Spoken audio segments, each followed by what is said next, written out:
ویار، افتخار. پشت موفقیت هر مردی فرشته‌ای همچو صخره‌های بلند هندوکش ایستاده است و خداوند از همان مراحل ابتدایی آفرینش انسان نام او را مادر گذاشت. روز زیباترین تحفه الهی، روز مادر پیشاپیش مبارک. سلام و عرض ادب دارم خدمت همه شما عزیزای بیننده. آرزو میکنم هر کجای این کره خاکی هستید نانتان گرم و آبتان سرد باشد. طبق معمول من میلاد نجیب با جمع از همکارانم در یکی از برنامه‌های دیگر افتخار در حضور شما قرار دارم. آرزو میکنم که تا پایان این برنامه را بیننده باشید و از داشته‌های برنامه امروز مستفید شوید. یک چیز باید خاطر نشان بکنم قبل از اینکه برنامه را آغاز بکنم. زمانی که ورزشکارا را ما تنظیم میکنیم بر روز معینش باید حاضر بشن و خواهش میکنم از اینکه نمیتونن حضور پیدا بکنن در برنامه باید پیش پرودوسر برنامه را در جریان بگذارن، نه اینکه دقیقه 90 و روز برنامه پرودوسر را در جریان بانن که من مشکل دارم و نمیتونم.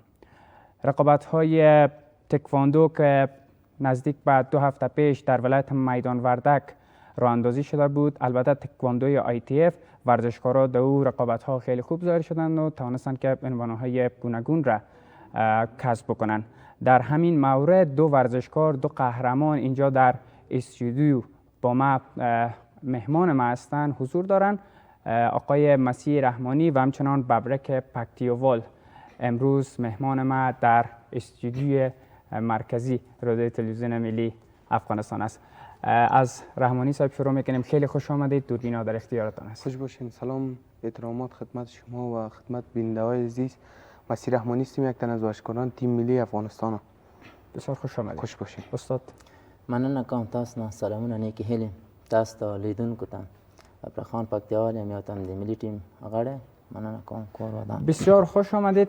قبل از اینکه بریم روی اون مسابقات صحبت بکنیم بیاین یک معلومات کلی در مورد تفاوت‌های رشته تکواندو با تکواندو ITF که شما در این رشته ورزشی فعالیت دارین برای ما و بیننده ها معلومات ارائه بکنید.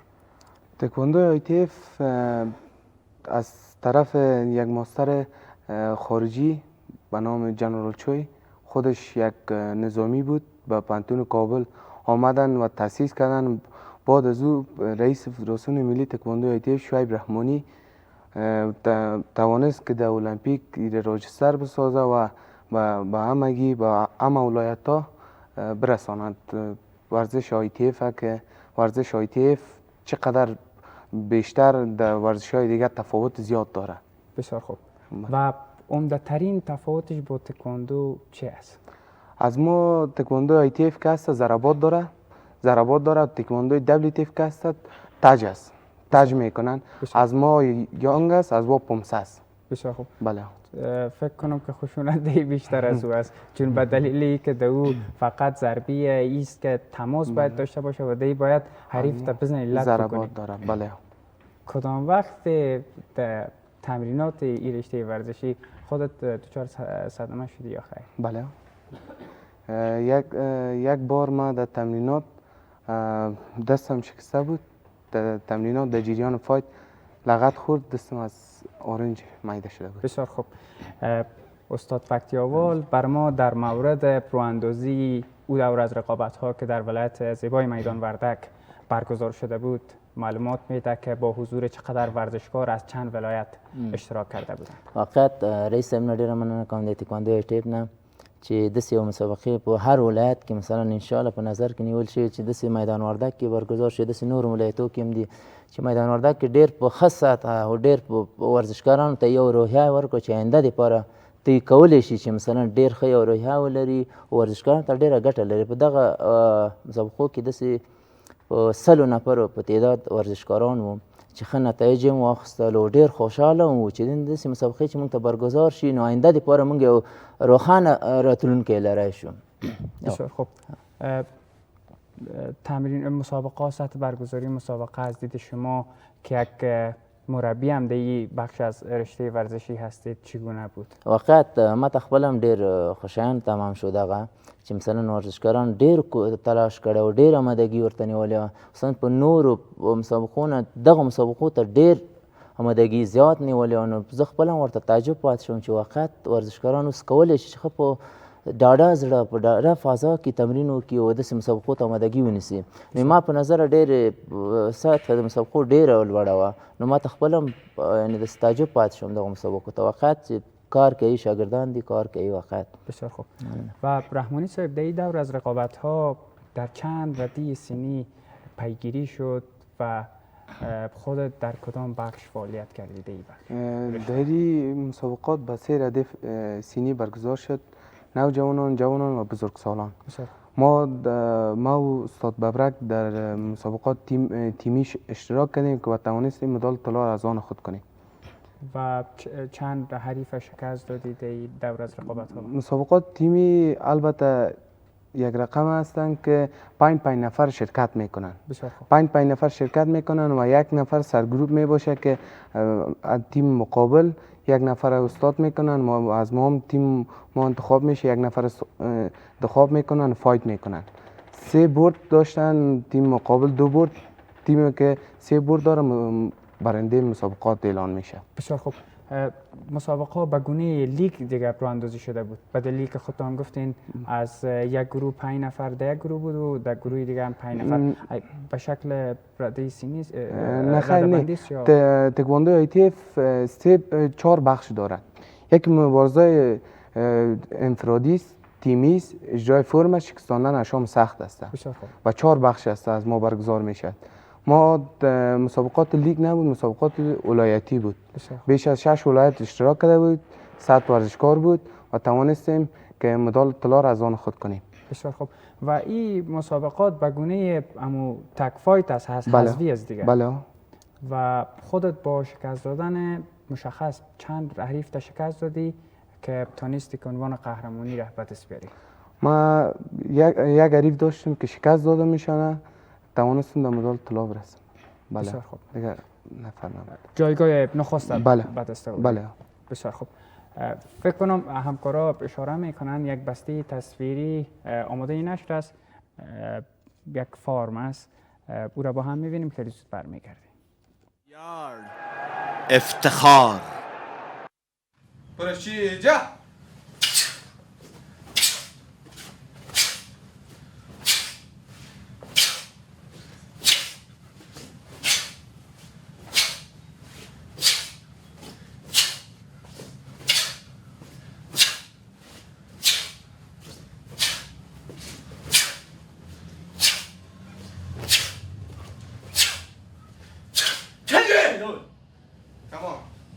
Come on, 2, 시작!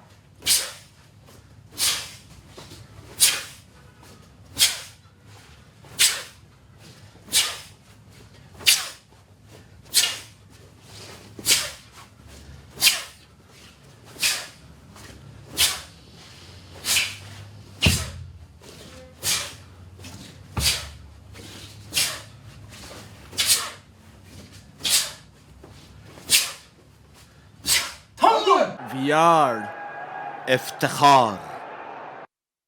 بله دوستا، جریان تمرینات بازیکنان رشته تکواندوی ITF بود که یک شکل و یک سبک خاص خودش داره. استاد در مورد همین اصطلاحاتش میشه کمی معلومات بتین؟ با تکواندو بدون شک تفاوت‌های خودش داره و در جریان انجام تمرین همین اصطلاحات که کار میگیرین مزاحمت نمیکنه با بقیه ورزشکارایی که در داخل کلب حضور دارن؟ واقعیت مثلا تاسو د فارم خبره وکړه کنه چې لکه مثلا دا خپل یو ټیم لري کنه، مثلا اوس ورزش تکواندو ITF 4 بخش لري چې مثلا هر بخش کې یو ورزشکار یا شاګرد استعداد خپل ازمایښتای شي. مثلا زه یم فایټر یم، زه کولی شم چې فایټ وکم.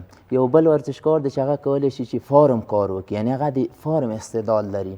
یو بل کس ته چې هغه کولی شي چې یعنی شیان دي چې هغه ماتول، یعنی مثلا شکستاندن یا نیم شیان دي هغه کولی شي. مثلا یو بل کس ته چې هغه بیا کولی شي چې یو نیم نمایش ورکړي مثلا دغسې دغه کې هر یو خپل استعداد لري مثلا استعداد خپل په کار واچوي نو دغه کې څه مشکل نشته لکه مثلا خپل ځای د فارم چې مثلا فارم څوک کار کوي هغه خپل میدان لري چې فارم کار وکړي او داسې یو هغه لرو و فکر کنم 4 بخش داره ITF و خودتان مشخصا در کدام بخشش فعالیت میکنید؟ زه خپل هم د فایت په برخه کې هغه فعالیت کوم هم د فارم په برخه کې اوس هم دغه 2 مونې مخکې مثلا میدان وردک کې مسابقې و ما هم انفرادي مسابقې ورکړې یو نفري هم ټیمي چې دغه کې ما وکړل 4 حریفه شکست ورکړم او خپل مثلا اول مقام ترلاسه کړم د سرو زرو مډال واخلم. بسیار خوب. و همین صدایی که شما در جریان تمرین میکشین این مختص کدام بخشش هست در ITF؟ واقعا دغه غږ چې مونږ کله وباسو دا مونږ ته یو داسې ارامي راکوي هم د ورزشکارو دپاره مثلا یو داسې هغه خستګي رفع کوي د مثلا مونږ صدا کوو مثلا یو نیم غږ وباسو دا د ورزشکار دپاره ډېر ښه هغه ده. بسیار خوب. و رحمانی صاحب به خاطر این مسابقه‌ای که هفته گذشته برگزار شد چقدر آمادگی داشتی خودت؟ ما بیش از 4 ماه آمادگی داشتم. تمرینات ما پیش رئیس فدراسیون ماستر صاحب شعیب رحمانی انجام میدادم و توانستم در این مسابقات مدال طلا را از آن خود کنم. بیش از 4 ماه بله آمادگی داشتیم بله. برای رقابت ها. و در مورد این هم بر ما بگوین که مسابقه گزینشی تکواندوی ITF برگزار شده یا ای که قرار است برگزار شود؟ مسابقات انتخاباتی تیم ملی برگزار شده بود. بله. که بعد از او باز مسابقات تیم ملی ما برگزار شد و توانستم در مسابقات تیم ملی مدال طلا را از آن خود کنم و شامل پیران تیم ملی را بپوشم. بسیار خوب. و این مسابقات گزینشی مثل دیگر رشته‌های ورزشی سالانه برگزار میشه یا کدام وقفه در این رقابت‌های انتخابی در بخش شما فعالیت دارین آمده؟ نه خیر، مثل ورزش‌های دیگر سالانه انتخاب میشد که هر سال انتخاباتی برگزار میشه بعد از او باز مسابقات تیم ملی برگزار میشد. بسیار خوب. و تا حالا دقیق آمار پیشت است که چند بار پا به دوشک مبارزه گذاشتی؟ چقدرش بدون شک از شما حرفه‌ای است؟ بله. چقدرش حرفه‌ای بوده چقدرش غیر حرفه‌ای؟ ما بیش از 16 مسابقه کردیم. بسیار خوب. که تقریبا 8 مسابقه خارجی است، دیگرش داخلی است و توانستیم در مسابقات خارجی هم خوب بدرخشم و مدالای رنگ و رنگ از آن خود کنم و بیرق افغانستان روی مسابقات بیرون مرزی انشالله صحبت میکنیم. و بختیاروال صاحب خودت تا حالا چند بار پا به دوشک مبارزه گذاشتی و کدام باری هم شکست را متقبل شدی یا خیر؟ من نکوم زه خپلم 21 بار توشک مثلا مبارزه میکړې فایټ میکړې یعنې مسابقې مې ورکړې دي چې دغه کې اول ځل و چې زه شکست سره مواجه شوم. بعد از او یعنې بعد هغه نه ما دغه تسلیم ځان سره ونیوله چې زه باید ډېر زحمت وباسم ډېر کوشش وکړم. نه خوشبختانه موږ هم داسې یو استاد چې فعلا رئیس د تکواندو ITF ده ماستر شعیب رحمانی چې زه اصلا زیاته مننه تر کوم چې شاګردانو باندې ډېر زحمت وباسي مثلا مسابقو دپاره یا هم داسې تمریني خپله راځي تمرین ورکوي شاګردانو ته. نو وخت ما یو مسابقې کې چې یو ځلې زه بایله در نور انشاءالله هر مسابقې کې زه برنده اعلان شویم خپل کوشش میکرده چې برنده شم. انشاءالله کمی رقم عالی بدرخشین. ممنون. و همکارا هم اشاره میکنه یک بسته تصویری دیگه از فارم مسیح جان رحمانی آماده نشر است. میریم او را با هم میبینیم خیلی زود برمیگردیم. ویار افتخار کوک جنبی آماده شیجا هیک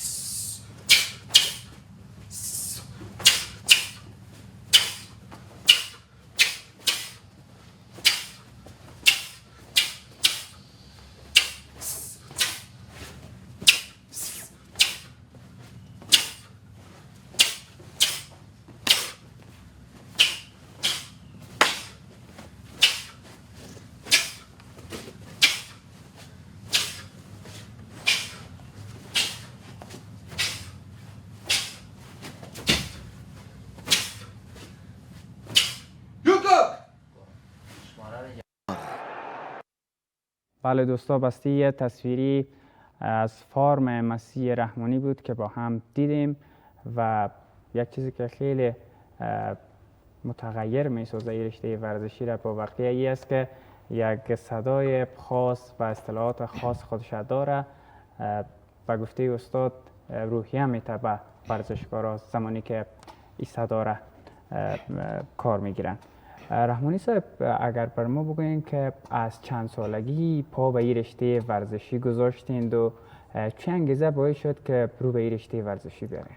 من از سن 8 سالگی بود که من پا به این ورزش ماندم و تقریبا 12 سال میشه که در این ورزش تمرین میکنم و ورزش که تکواندو ITF که تمرین میکنم که پدرم رئیس فدراسیون ITF افغانستان است، مستر صاحب شعیب رحمانی هم استادم است و توانستم که جایگاه قهرمانی را حفظ کنم. بسیار خوب. این دیگه یک ویژگی خودت است که پدرت رئیس فدراسیون است و بچه‌ش هم عضویت تیم ملی تکواندو ITF داره. از تجارب پدر یا هم رئیس چقدر استفاده میکنی در این بخش؟ در این بخش بسیار امکانات برای ما میسر میشه برای تمام ورزشکارای سر تا سر افغانستان که هر سال بیش از 4-5 مسابقه برگزار میشه و در ولایت و در کابل که ورزشکاران میتوانند در این مسابقات شرکت کنند و تجارب بسیار زیاد را به دست بیارند. بسیار خوب. و پکتیوال صاحب چه انگیزه باعث شد که برو به این رشته ورزشی بیارین؟ یعنی چه ویژگی این رشته خوشت آمد که پا گذاشتی به این رشته ورزشی؟ حقیقت خبره ته اشاره وکړم. ما خپل هم داسې وړکتوب نه د ورزش ډېر شوق لرلو. بیا د بعضې ورزشونه مې لیدلو خوند بې راکوله، خو چې کله نه تکواندو ITF سره زه اشنا شوم واقعیت چې ډېر یو ښه اصول لري. د لباس نه نیولې تر مثلا مکمل چې دغه کوم نظم ډیسپلین وګورې واقعیت چې هر سړی د تعجب پاتې کېږي. زه خپل هم دغه ماته یو هغه وشو انګېزه شوه چې زه دغه ورزش ته مخ راوړم و دغه ورزش شروع کړم. نو واقعیت چې تر اوسه پورې زه دا ورزش کوم، زه ډېر ترې راضي یم او ډېر ته خوشحاله یم. واقعیت یو ورزش ده، یو سالمه ورزش ده. واقعیت په کل ورزشکو کې مثلا نور ورزشونه دي، هر ورزش ځان ته مقام لري، مګر تکواندو ITF زه ډېر ورسره مینه کوم او ډېر علاقه‌مند یم او ډېر کوشش هم کوم چې دغه کې پاتې شم انشالله. و در مورد برگزاری مسابقات این رقابت ها زمانی که برگزار میشه چقدر مفید واقع میشه برای رشد ورزشکارای تکواندو ITF؟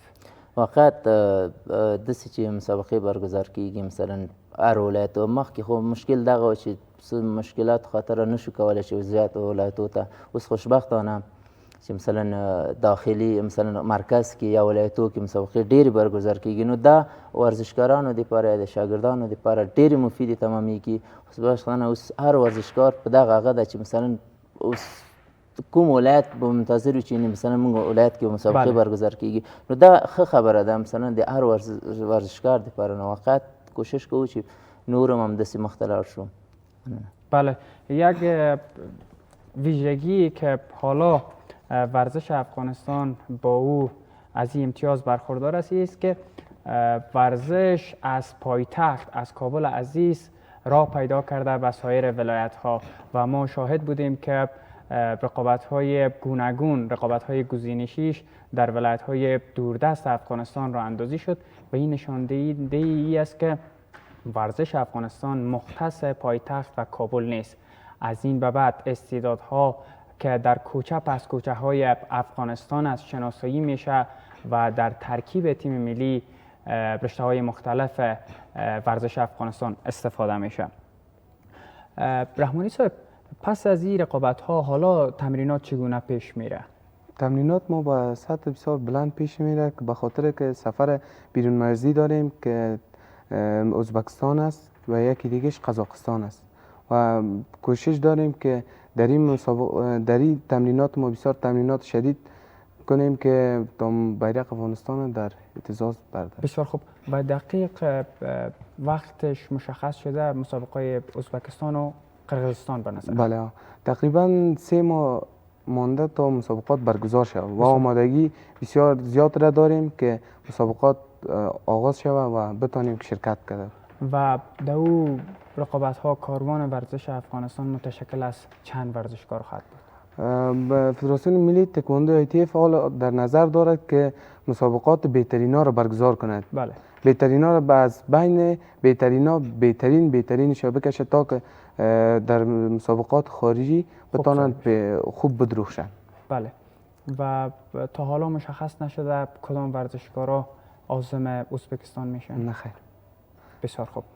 و استاد اگر خودت انتخاب بشی برای مسابقه قزاقستان است بنظرم، قزاقستان و ازبکستان، فکر کنم اول ازبکستان است بعدش قزاقستان، برای اون مسابقات با چه پلان و استراتژی پاخایی گذاشت؟ نو اول خو موږ دغه پلان د چې تمرین مثلا کارانتین کو ځان دغه مسابقو لپاره بیا خوشبختانه چې دغه ورځ به زه امید لرم چې انشاءالله انتخاب کېږم په دغه مسابقو لپاره. نو کوشش به زه همدغه مثلا د اوسه نه موږ کوشش روان د تمرینونو شروع دي، مثلا تمرینونه کوو زحمت وباسو چې دغه مسابقو ته ځان آمادګي. نو انشاءالله امید لرو چې دغه مسابقو ته به انتخاب شو. چانس خوب. یک بسته تصویری دیگر هم آماده نشر است، میریم او را هم با هم میبینیم. در ادامه ما را همراه باشید. افتخار.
VR افتخار. بله دوستا، بریده از جریان تمرینات مسیح رحمانی و ببرک پکتیاوال بود که با هم دیدیم. استاد بین در مورد رقابت‌های بیرون مرزی بگوین که تا حالا در چند مسابقه بیرون مرزی به نمایندگی از تکواندو ITF افغانستان حضور پیدا کردیم؟ خوشحال یم چې زه ډېرو مسابقو کې مې داخلي اشتراک کړی ده. نه خارجي زه اول ځل و چې ایران ته انتخاب شوم، ایران ته لاړم چې هلته خوشبختانه ما دویم مقام ترلاسه کوم. بیا هغه نه بعد دلته مو نورم تمرینو ته فشار ورکړو چې ښه زحمت مو وباسلو. بیا ومو کولی شو چې د هندوستان مسابقو ته لاړ شو چې هلته خوشبختانه ما وکړی چې 2 مډاله راوړم چې د فایټ په هغه کې مې بخش کې مې اول مقام یعنې طلا مډال راوړو او د فارم په بخش کې مې دویم مډال راوړو چې نقره مډال مې راوړو. نو خوشبختانه نورم امید لرو چې نورم مسابقو ته آمادگی مو نیولې ده چې انشاءالله انتخاب شو. دقیق در کدام کشورها در چند کشور مسابقه انجام دادی استاد؟ ما خو لکه نو ډېر مشکلات و زما خپل نه مې کولی شي چې نو ډېرو هېوادو ته راشم. نو زه ایران ته او هندوستان ته چې هغه کې مثلا 4 مملکتونه هندوستان کې چې هغه کې بنګلادیش و، نیپال و، خپل هندوستان و، افغانستان و، چې هلته مې وکولی شو چې 15 ریفه شکست سره متوجه کم و ما هلته کولی شو چې اول مډال مې ترلاسه کړو. بسیار خوب. و رحمانی صاحب، خودتان تا حالا چند بار راهی رقابت‌های بیرون مرزی شده اید و دستاوردها چی بوده؟ من تقریبا 8 بار میشه که راهی و مسابقات بیرون مرزی شدم که اول مسابقه این در هندوستان بود و توانستم که مدال طلا را از آن خود کنم. دوم مسابقه این در پاکستان بود، باز آن توانستم مدال طلا را از آن خود کنم در بخش فایتش دیگه. در بخش فایت انفرادی. بله.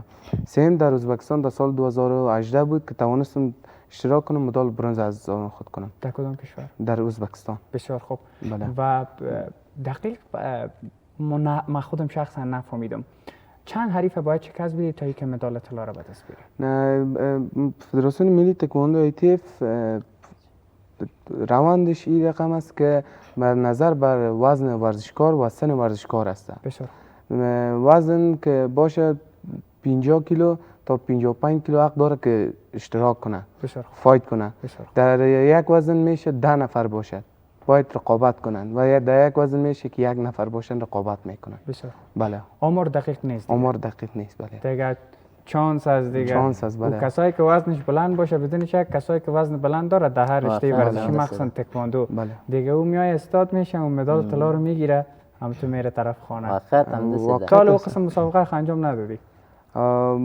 خودم در وزن اوپن مبارزه میکنم که تا هنوز یک بار حریف موضوع نشد که امرای مسابقه کنه که توانست مدال طلا را از آن خود کنه. بسیار خوب. ما چند پیش مسابقه های نوجوانان تکواندوی افغانستان که به منظور گرامی داشت از فعالیت های سرمربی پر افتخار افغانستان آقای مینسینگ هاک برگزار شده بود. رفتیم اوجا ردای سینی که وزنش تقریبا پایین بود بسیار ورزشکار داشت. یکی دو ورزشکار بود وزنش بالاتر از 90 بود استاد. باز اونا آمدن همه استاد شدن و مدالای طلا رو گرفتن رفتن. در این رشته ورزشی هم قسمی است یا خیر؟ با این قسم یک مورد خودت روبرو شدی؟ زه خو تر اوسه نه یم شوی که شوم یو حریف یا دوه حریف می خامخا درلودل د هر مسابقې کې او داسې موږ کسان لرو چې مثلا 15 نوي تر 8 نوي پورې وزن کسان لرو یعنې فن کې چې هغه کې هغه راغلی وي اشتراک کړی وي زحمت یې وبسلی مګر راشي مثلا حریف نه لري هغه مثلا کولی شي طلا مډال همداسې بې مسابقه واخلي و لاړ شي خپل مثلا. بسیار خوب. انشاءالله که او کسایی که قسم وزن هم داره دیگه روی تناسب اندام خود کار بکنه که هم یک عرق ریزی لذتش دیگه است. یک تعداد از تحصیلنامه، مدال و افتخارات روی میز است که روش صحبت میکنیم. استاد دقیق مدالایی که از بیرون کشور مسابقه بیرون مرزی عرض کردی فکر کنم همین قسمت است. از مدالای کنم از این هست. از اینجا بیرق ایران اسلامی ایران. چه اول زل روی از این صحبت بکنیم استاد به ما. زه اول ځل چې ایران مسابقات انتخاب شوم هلته ما وکړل چې درې حریفه او څلورم حریف سره زه هغه شوم چې ما خپله ماته وخوړه هلته مې دویم مقام ترلاسه کړو. خوشبختانه دویم مقام مې ترلاسه کړو ایران هیواد. بسیار خوب. در این مسابقات فقط یک شکست داشتی؟ یک شکست داشتم اون در فاینال که ماته وخوړله در دیدار پایانی در دیدار و انشالله که از این شکست ها تجربه کسب بکنه تمام ورزشکارا و روی از این مدال دا د ایران هیواد نه ده چې هلته ما فارم بخش کې دویم مقام یې ترلاسه کړلو چې هلته زه دویم شولم. اینجا مقام دوم گرفت؟ ای د هندوستان هیواد کې ده. خب بسیار خوب. و در مقابل حریف کجایی شکست خوردی در پایانی؟ این بخش چیز است نیپال بود که نیپال تیم سر از ما مخامخ شویم. بسیار خوب. اینجا ماشاءالله قدر مدال است که گره خورده به یکی دیگه. دا هم د هندوستان هیواد نه ده چې دلته مې فایټ کې 15 حریف ته شکست ورکړلو اول مقام مې ترلاسه کړلو.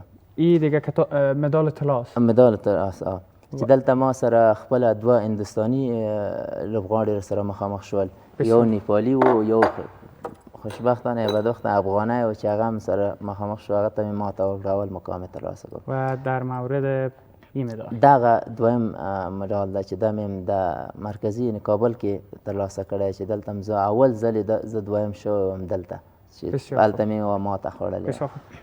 ماشاءالله افتخارها خود زیاد است استاد. اگر روی هر کدام از این صحبت بکنیم از وقت برنامه بالاست. روی تحصیلنامه صحبت میکنیم. کدام مدال بود استاد؟ دغه دو مدال چې اوس ما د میدان وردک کې خب این میان مهم است. امیرم پرودیوسر صاحب اگر یک لطف بکنه چون از این مسابقه‌ای که هفته گذشته برگزار شده بود دغه د میدان وردک دی چې ما هم یو نفری مثلا یو نفری کې څلور نفر وزن کې لر دغه اول مقام یو بل مدال چې اخسته دغه می تیمی کې اول خسته چې اول مقام ترلاسه کړ. و اینجا ماشاءالله اما گفته کارمندای دولت یک دوسیه از تحصیلنامه‌ست. روی هر کدام از این اگر صحبت بکنیم روی عمده ترینش صحبت میکنیم. درست استاد؟ این تحصیلنامه را از کدام؟ د هندوستان هیواد ده چې دغه اول مقام ترلاسه کړ دغه سرتیفیکیټ ده. بسیار خوب.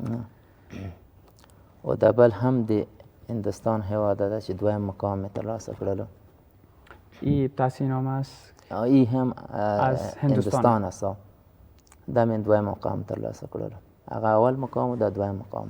بسیار خوب. ماشاءالله اینجا خب تحصیلنامه خیلی زیاد است. اگر یک تا نشان بدیم دیگه خوب است. وقت نخواد بانه.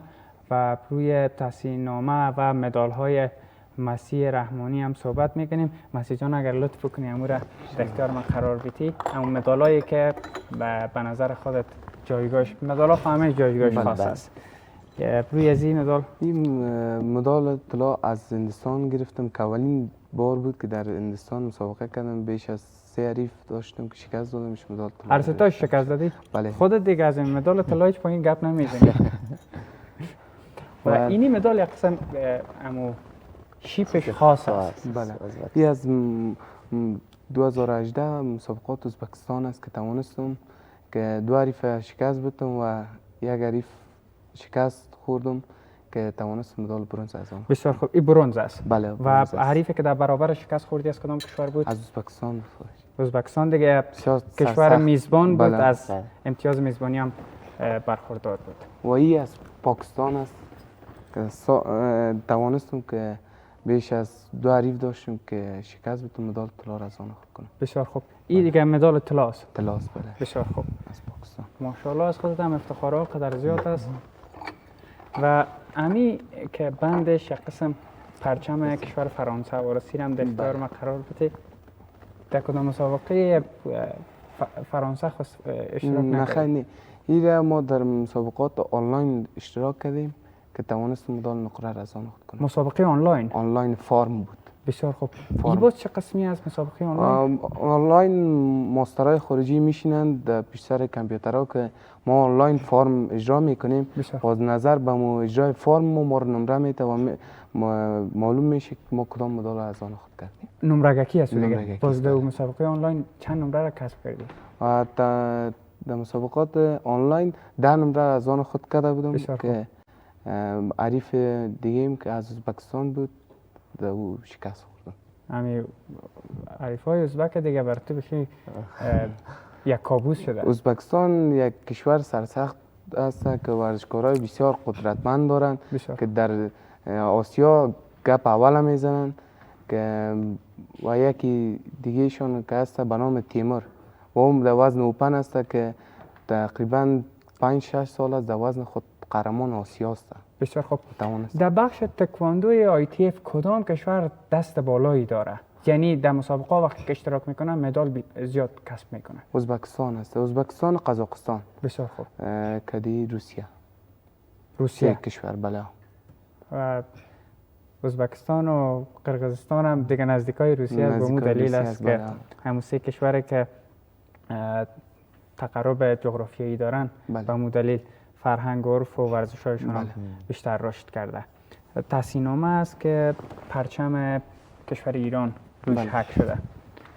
روی این مسابقات آنلاین ایران بود، فارم بود که توانستم که مقام دوم از آن خود کنم و این هم است مدالش. بسیار خوب. این هم مدال آنلاین هم بگیرین که بیننده ببینه. این مدالی است که آنلاین در وقت کرونا بود. در وقت کرونا که بود قرنطین که شده بود باز ما آنلاین مسابقه کردیم. بله. بسیار خوب. بسیار تشکر از اینکه حضور پیدا کردین و انشالله که همین رقم که میدرخشین در رقابت‌های داخلی مثل سالهای گذشته که به نمایندگی از ورزش تکواندو ITF افغانستان حضور پیدا میکردین عالی بدرخشین. سلامت باشین. و پرچم افغانستان همیشه به احتزاز در آوردین و انشالله که در آینده هم به احتزاز در بیارین.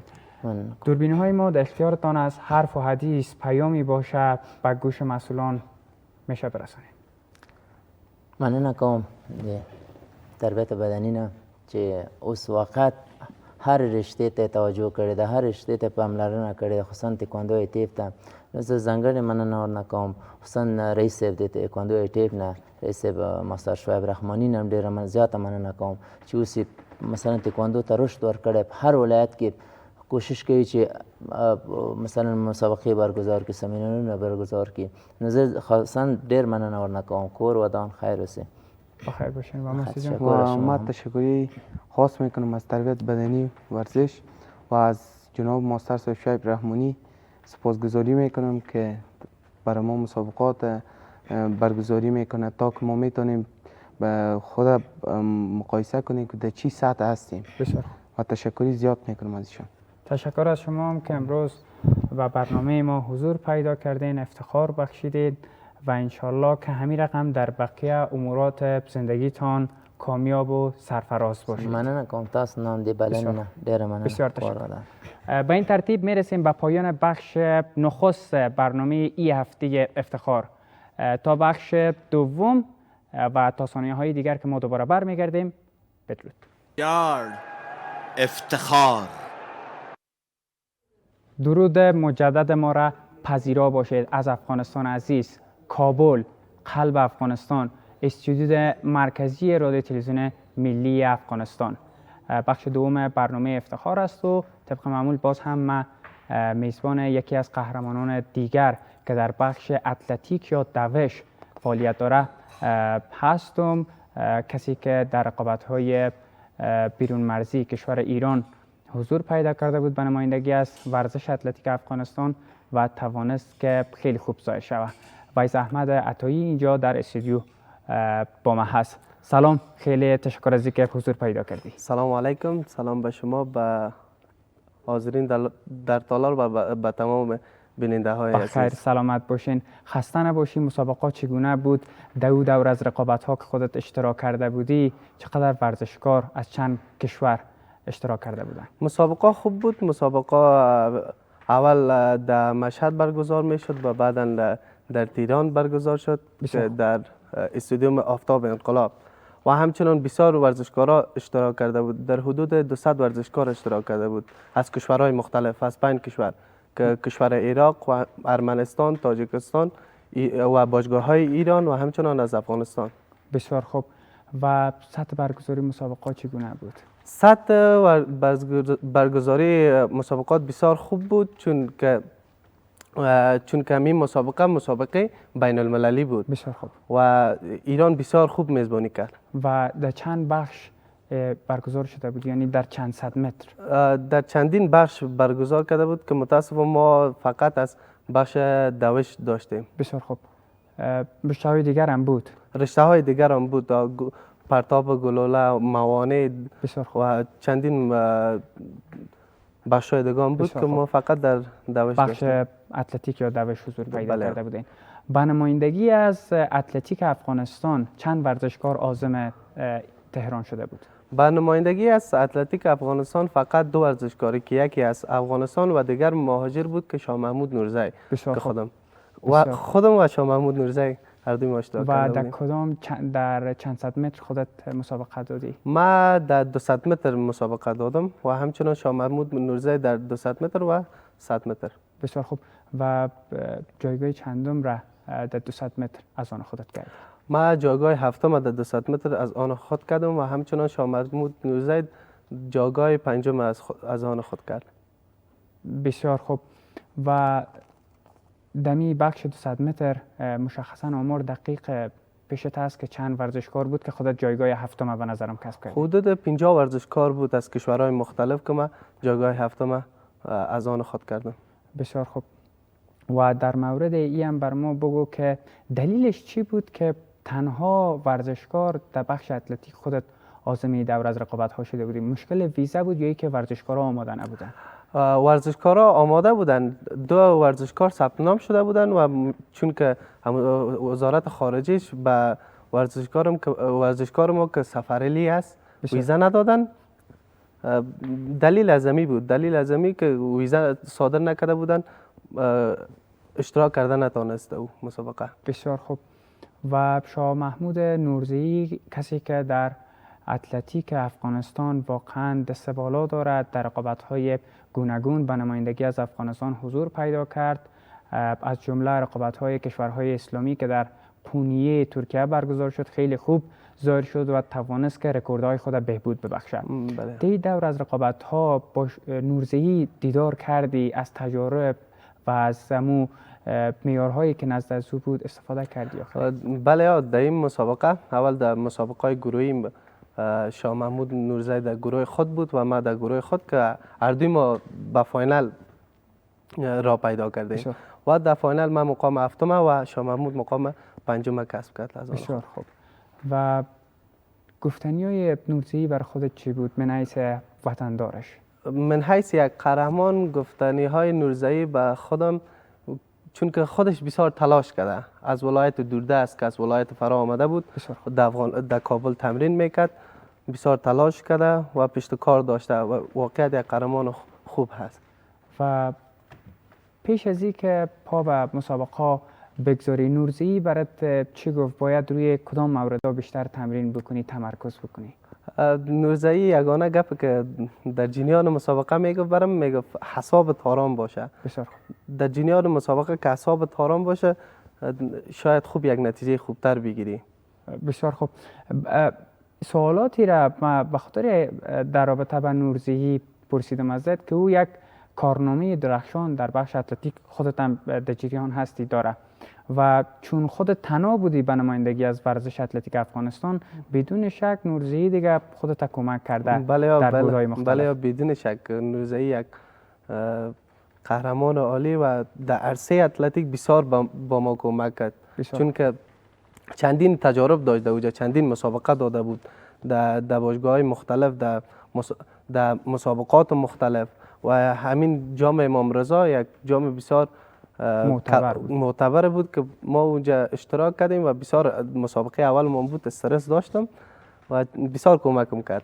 و پیش از این که راهی تهران ایران بشی کدام مسابقه بیرون مرزی هم تجربه کرده بودی؟ نه خیر، اولین مسابقه ما بود که اشتراک کردم در ایران. و در افغانستان تمرینات چگونه پیش میره؟ در کدام قسمت در مکان مشخص است برای تمرینات خود؟ بله، مکان مشخص در المپیک افغانستان است و چون که امی ترتان خود زمین دوش بسیار خراب شده و زیادتر بازیکن‌ها خوب تمرین کردن نمیتونه. بسیار خوب. و همچنان ما اول مسابقه داشتیم داخل کابل، از داخل کابل خودم قهرمان شدم و بعدا ما مسابقه داشتیم، مسابقه منتخبی تیم ملی بود. بسیار. که در منتخبه تیم ملی برگزار شد در ولایت هرات که از تمام افغانستان، از تمام ولایاتش اشتراک کرده بودن بازیکنان و در اون مسابقه سفریلی مقام اول 200 متر گرفت و خودم مقام دوم را. 200 متر. مقام سوم را 200 متر گرفتم و مقام اول در 200 متر گرفتم. بسیار خوب. رشته اتلتیک یا دوش چگونه یافتی؟ کدام بخشش خوشت آمد؟ کدام معیارش خوشت آمد که رو به رشته آوردی؟ رشته اتلتیک چون که خودم تیز بودم و گفتم شاید یک چیز در وجودم نهفته باشه از امی اتلتیک. بسیار. از اتلتیک، از سرعتم تیز بود و چون که در تیم ملی فوتبال هم بودم چندین سال. بسیار. و باز رو به اتلتیک آوردم. کدام وقت شده که به خاطر اینکه میزان دوندگی تا مشخص بکنی با کدام موتورسیکلت یا هم موتور قیاس کرده باشی دوندگی تا؟ نه خیر وقت نشده. و تنها دیگه اون نفرها را گیر نداشتیم. فرد گیر میکنی و کت از اون مسابقه کتم فرد گیر میکنیم مسابقه میدیم.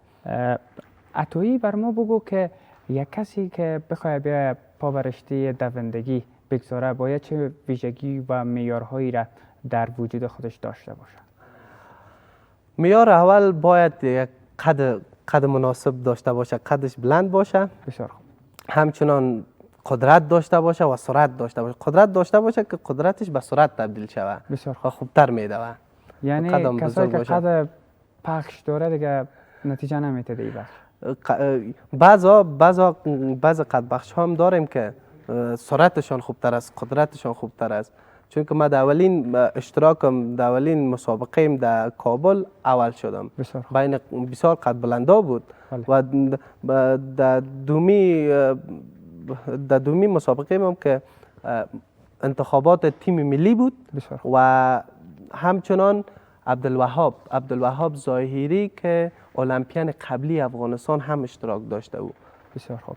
ما چون استرس داشتیم چون که عبدالوهاب هم در اوجه بود و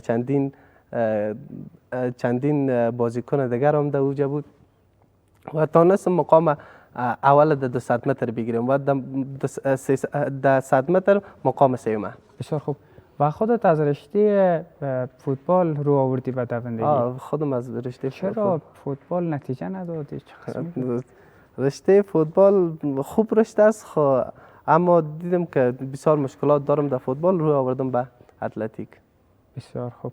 انشالله که اینمی انگیزه را مثل خودت دیگه ورزشکار هم داشته باشه. بعضیا مثل ما واره دیگه پشت یک چیز گرفته، هرچند که دو رشته نتیجه هم نمیته ولی پشت اعلان نمیته. این خودت یک نوآوری کردی، دیدی که در فوتبال نتیجه نمیتی، رو آوردی به رشته دوندگی. همین کار کردم.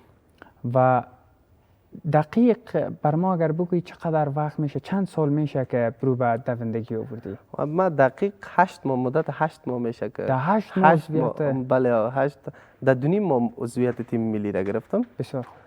تیم ملی که قهرمان شدم، قهرمان 200 متر افغانستان و همچنان در کابل قهرمان شدم هم در افغانستان و بعد مسابقات خارجی کردیم و چون که تجربه نداشتم، تجربه کافی، بسیار خوب. و هفتم شدم. در فاینال هم همچنان برآمدم، بعد از او هفتم شدم. و حریفت که دمی بخش 200 متر مسابقه داد از کدام کشور بود که جایگاه اول گرفت؟ حریف ما که در 200 متر از کشور ایران بود. بسیار خوب. و دومش از کشور عراق. دومش نام اول یاد ندارم، دومش نامش طه یاسین بود از کشور عراق. بسیار خوب. و نورزهی طبق گزارش هایی که نشر شد فکر کنم دمی دور از رقابت ها به مو ریکارد خود بازم افزود و بهتر ساخت ریکارد خود. چگونه بود؟ چند صدم ثانیه را بالا آورد؟ در 100 متر ریکاردش 2.73 هست، اما مدال برنز در 2.94 گرفت. یعنی چند ثانیه با تعلل خود رساند؟ نسبت به مسابقه قونیش؟ بله همون رقم است. همون رقم است، اما ثانیه‌اش ریکارد قبلی خود را نتونست بهبود بیاره. بسیار خوب. و وزن چقدر در این بخش مفید واقع میشه؟ وزن بسیار مفید است. کسی که وزن داشته باشه خودش یعنی قدرت وزن است. قدرت به سرعت تبدیل شود، سرعت انسان بسیار تیز میشه. یعنی وزن کسایی که بلند است دیگه ویژگیش حساب میشه. قد وزن که داشته باشه ویژگی خاص است در بازی اتلتیک، در ورزش اتلتیک. از این رقابت ها چه تجربه تازه‌ای را کسب کردی عطایی؟ چون اولین مسابقه این بود، تجربه قبلی از مسابقه خارجی نداشتم، اولین مسابقه این بود و بسیار به مدت کم اولین مسابقه این بود و من توانستم که بیشتر تلاش کنم، بیشتر تفکر کنم به مسابقات بعدی. بسیار خوب. و کدام پلان و برنامه برای مسابقه آینده از سوی فدراسیون برای شما داده شده که برای زو آمادگی بگیریم؟ بله ها پلان هم برنامه هایی که از طرف استاد شاپور عزیز بر ما داده میشه و ما امور تطبیق میکنیم. بسیار خوب. در آینده های نزدیک کدام مسابقه بیرون مرزی یا داخلی است یا خیر؟ شاید داشته باشیم، ما دقیق خبر ندارم. شاید داشته باشیم. مسابقات تایلند است که 2 ورزشکار ثبت نام کرده، یکیش ویس احمد عطایی و دیگرش خودت هستی؟ خودم هستم و دیگرش هست قهرمان 100 متر افغانستان، حسین همی قهرمان بسیار خوب 100 متر. بسیار خوب. نامش فراموش و رشته دوندگی یکی از رشته‌های المپیکی هم فکر کنم به حساب میاد. بله. و پلان برای مسابقه پاریس 2024 چه است؟ تا حالا در مورد از او با شما کدام نشستی برگزار شده خیر؟ نه خیر، تا حال در مورد مسابقات پاریس المپیکی بر ما صحبت نشده، چون شاید باز هم ثبت نام شاه محمود نورزی باشه، چون که ریکارددار افغانستان است.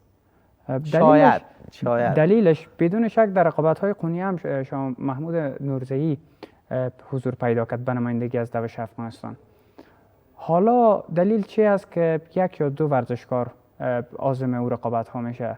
مشکل در کجا؟ چرا ورزشکارهای دیگه استفاده نمیشه در ترکیب تیم ملی اتلتیک افغانستان؟ دلیلش کمبود بودجه است. ما مسابقات ایران از جیب پول شخصی خود رفتیم. بسیار. چون که باز خود المپیک گفت ما وقتی که بودجه تصویب شد انشالله مصارف شما داده میشه. پس خب این مسابقه هم که حضور پیدا کردین مصارف و مخارج از جیب شخصی از جیب شخصی ما بوده. پیش از اینکه عازم اون مسابقه شین در مورد مصارفش با مسئولان فدراسیون اتلتیک افغانستان صحبت کرده بودین که باید از سوی از اونا پرداخت شود این مصارف یا خیر؟ بله صحبت کرده بودیم و خودشان جواب داده بودن که می بودجه سال آینده تصویب شد انشالله براتون. خب مصارف که کردین بر شما پس پرداخت میشه؟ پس پرداخت میشه. بله انشالله که همین رقم شود و ورزشکارای افغانستان دیگه با خیال راحت بدون استرس و تشویش پا به رقابت‌های بیرون مرزی بگذارن و تمام تمرکزش روی مسابقه‌اش باشه، نه اینکه وارد مسابقه بشه و تمام هوش و فکرش به طرف ای که مصارف ما چه خواهد شد و مسئولیت‌های دیگر. چند مدال خودت اینجا روی میز است، روی هر کدامش فشرده اگر صحبت بکنیم. ویس احمد عطایی، این مدال دقیق از کدام مسابقه است؟ این مدال از مسابقات هرات است، مسابقات منتخبه 100 متر که مدال برنز کسب کردم. دوم شدی؟ سوم شدم. سوم. بسیار خوب. و این فکر کنم طلاست دیگه، بخاطر که رنگش طلایی است. بله ها. این مدال طلا از مسابقات 200 متر است. بسیار خوب. که داخل افغانستان. داخل افغانستان که 200 متر در 22 ثانیه طی کردم. و مدال سومی از کدام مسابقه است؟ این مدال از مدال تشویقی از مسابقات کابل هست. افتخاری است دیگه. افتخاری است. مدال افتخاری. بله. مدال افتخاری است که از سوی کی بر خودت؟ از طرف استاد مسعود مجنون. بسیار خوب.